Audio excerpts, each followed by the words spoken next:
Hi friends, வணக்கம். தமிழ்நாடே வணக்கம். இன்றைக்கி நாம் நெல்லிக்காய் ஊறுகாய் எப்படி செய்கிறதுன்னு பார்க்க போகிறோம். அதுக்கு என்ன பண்ணுறீங்க, ஒரு 20 நெல்லிக்காயை எடுத்து குக்கரில் கொஞ்சமாக தண்ணியை விட்டு வேக வச்சுக்கோங்க. ஒரு 2 விசில் விட்டு வேக வச்சுக்கோங்க. அதுக்கப்புறமா அதை தனித்தனியாக வெந்து அதை ஆறுனதுக்கப்புறம் குக்கரை ஓப்பன் பண்ணி அந்த நெல்லிக்காயை தனித்தனியாக பிரித்து எடுத்துக்கோங்க. தனித்தனியாக பிரித்து எடுத்துட்டு அதுக்கப்புறம் ஒரு கடாய் எடுத்துக்கோங்க. கடாயில் நல்லெண்ணெய் ஊற்றிக்கோங்க. நல்லெண்ணெய் ஊற்றிட்டு கடுகு போட்டுக்கோங்க. இந்த பாருங்கள், இந்த மாதிரி தான் பிரித்து தனித்தனியாக எடுக்கணும், பீஸாக. நல்லெண்ணெய் ஊற்றிக்கோங்க, கடுகு போட்டுக்கோங்க. அதுக்கப்புறம் இந்த பிச்சு வச்சுருக்க அந்த நெல்லிக்காயை இதில் கொட்டி நல்லா ஒரு கிளறுங்க. அதுக்கப்புறம் இந்த வேக வச்ச தண்ணி கொஞ்சம் குக்கரில் இருக்கும், அந்த தண்ணி எடுத்து இதில் ஊற்றுங்க.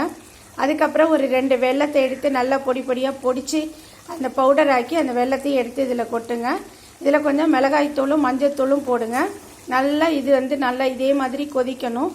கொதித்து நல்லா திக்காக வர்ற ஸ்டேஜில் நீங்கள் என்ன பண்ணுறீங்கன்னா, வெந்தயத்தை வறுத்து ஆல்ரெடி நான் பொடி பண்ணி வச்சுருக்கேன். அது இது மேலே அப்படியே தூவணும். தூவி அப்படியே கிண்டி விடுங்க.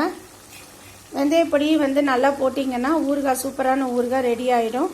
இதே மாதிரி போட்டுக்கோங்க.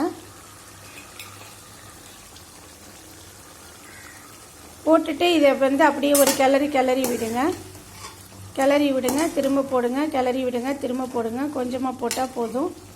இப்போ நான் போட்டிருக்கேன். இதில் இது ஏற்கனவே ஸ்டோர் பண்ணி இங்கே வச்சுக்கோங்க. அது மாதிரி அடித்து அப்போ தான் ஊறுகாய் போட ஈஸியாக இருக்கும். அவ்வளவுதாங்க, சூப்பரான நெல்லிக்காய் ஊறுகாய் ரெடி ஆயிடுச்சு.